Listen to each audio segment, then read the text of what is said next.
Welcome back to your Wednesday report. I just got off the radio at 1400 AM in Las Vegas with Brian Blessing, Big Mike, Kenny White, and I was thinking about something while I was doing the radio. I haven't done a video since I was with David Miller in Las Vegas on this YouTube channel, and now I'm going to talk about David Miller again. David sent out a video he posted on his Instagram yesterday.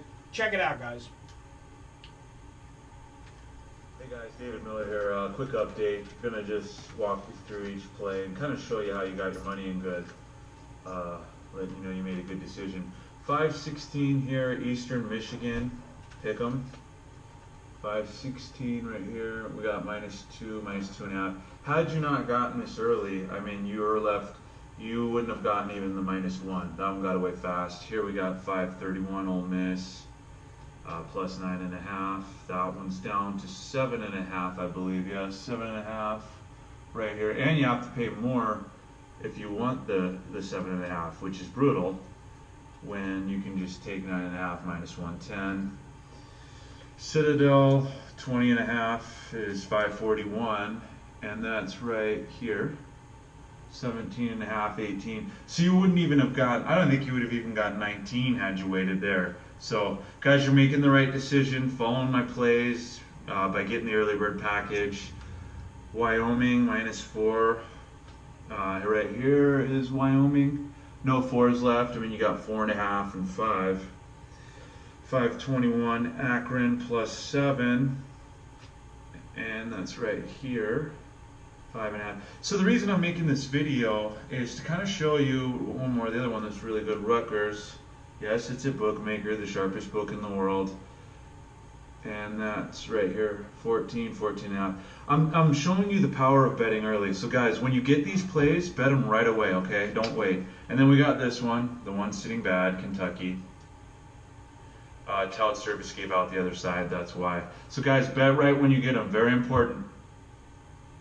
So here's the moral of the story. You know, on social media, what I have noticed is the difference between living in the now and living in the past. Living in the now means right now. It means literally that you want to deal. So here's the thing. I'm not in the disparaging business. I don't ever say somebody shouldn't have the right to make a living. What I will say is, you shouldn't care what car I drive. You shouldn't care what materialistic products that David Miller owns or I own. When David Miller and I did the last video at the Red Rock, he was sitting in a t-shirt. You wouldn't know this guy from the janitor when he's walking through the sports book, and he's one of the most respected sports bettors in Vegas. Ask yourself, are you into substance or are you into glitz in 2018?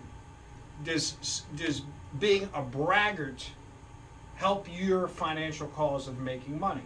Now, I know the things that I say aren't part of the normal marketing engine in this business. I know guys on Instagram that, just like Dave is at Vegas Ringers, have at Vegas this and have at Vegas that, and I know guys that use Las Vegas in their monikers. And there's a lot of guys out there that have been featured in mass media, and not like Dave, basically, that are showing you that they are quote-unquote professional sports bettors that are banned by sports books and can no longer make wagers. I can think of 3 guys off the top of my head that will show you tickets from years ago, seasons ago, and claim that the sports books locked them out because they were winning too much.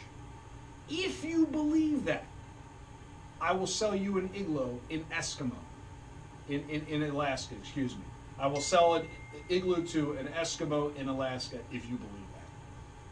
If you believe that the sports books that had their highest handle last year, over $160 million just on the Super Bowl alone, up from $130 million the year before on one game, care about people that purport to be professional bettors and now are only selling their information because it's the way they're going to earn a living, because they've been locked out and they are banned from the Las Vegas casinos. You really need to go back to grade school and understand that this is just a falsehood at its finest. This is a marketing gimmick. Now again, I'm not calling anybody particularly out, because that's not my game. That's not my nature. What I'm going to ask you, the viewer, to do is put on your, as I would tell my children, your thinking caps.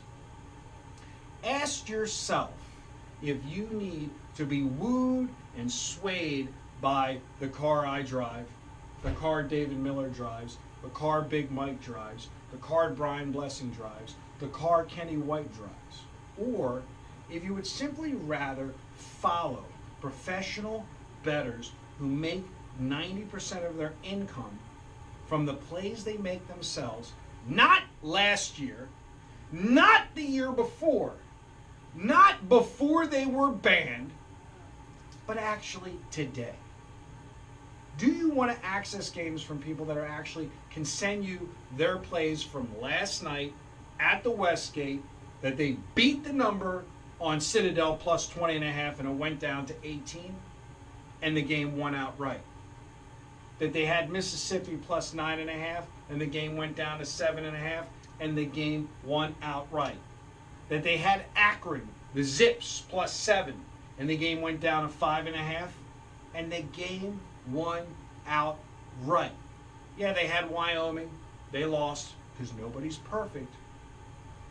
And they had Kentucky early the night before at plus 4. The line went to 5.5. And you know what they did? They didn't worry about the public or whoever, the imaginary groups betting the wrong side. They just got more. Because if you like the team plus 4 and the game goes to 5.5, it's on sale. Just get more. Ask yourself what it's going to take for you to be successful and not wooed with the hype. Sure, it's nice. Sure, we all like nice things. But you know, the reality is, it's funny. I have found in the course of 30 years, I'm going to say it again, 30 years, 3 decades, the sharpest bettors, the biggest bettors weren't materialistically driven. It was the love of the game itself, which drove them to be successful. My partner, who passed away in 2006, literally would wear 4 pairs of jeans in rotation, 5 white t-shirts in rotation, never wore a wristwatch, never drove anything nicer than a mid-level Asian vehicle, and could have whatever he wanted. But what he'd rather do is put on his jeans, put on his t-shirt, and drive to the racetrack or fly to Vegas to the sports book and actually work and perfect his craft, not worrying about showing you a fucking Rolex, a fucking Ferrari, stuff that doesn't matter to your bottom line. It doesn't mean anything.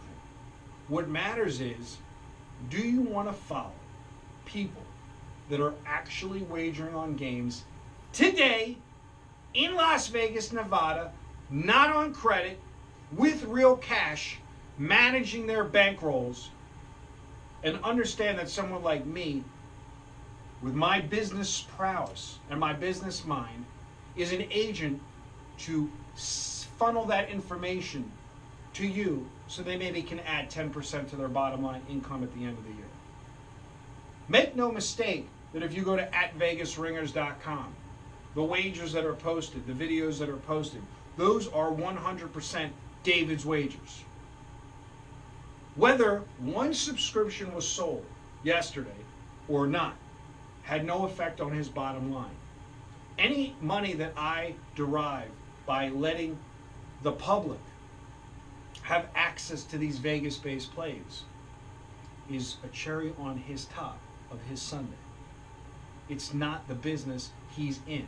He's in the business of doing and perfecting his craft in his sweatpants, in his athletic t-shirt, not worrying about what he owns, what he drives, what he wears, and just supplying that information to me and getting compensated at the end of the month for the subscriptions he has sold. What do you respect more? Are you that much of an infant that you're wooed and you're excited because you think that every handicapper should sell their information like they're in a rap video? Really? You think the people that fly into Vegas and meet me and break bread with me care what I'm wearing when I meet them? Do you think they say, hey man, let's go outside and see what car you have? Do you think when I do my Vegas roundtables and Kenny White, David Miller, Brian Blessing, Dominic Larigio, Don Johnson, all masters of their craft, meet and greet clients, the first thing the client says is, what wristwatch are you wearing? What car do you have valeted out front? Nobody cares. This is a diversion. A diversion from the fact that these people, and again, everybody has a right to make a living. Everybody has a right to sell their opinion and their information. And it's your right to purchase that information or not purchase that information.